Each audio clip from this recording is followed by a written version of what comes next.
Hi there, I'm Santina with WTI. If you have an iPad and you're wondering if the Apple Pencil is worth it, then I want to tell you, for me, it definitely has been.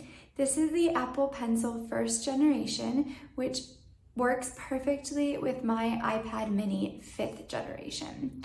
So first of all, I love how well this pencil works in my note-taking apps.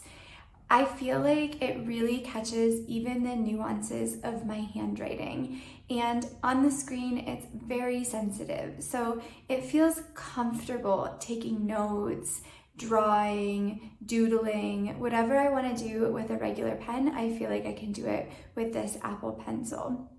It's also really cool that the tip is changeable, so if it wears out a little bit, you can always get extras and just change it out when you need to.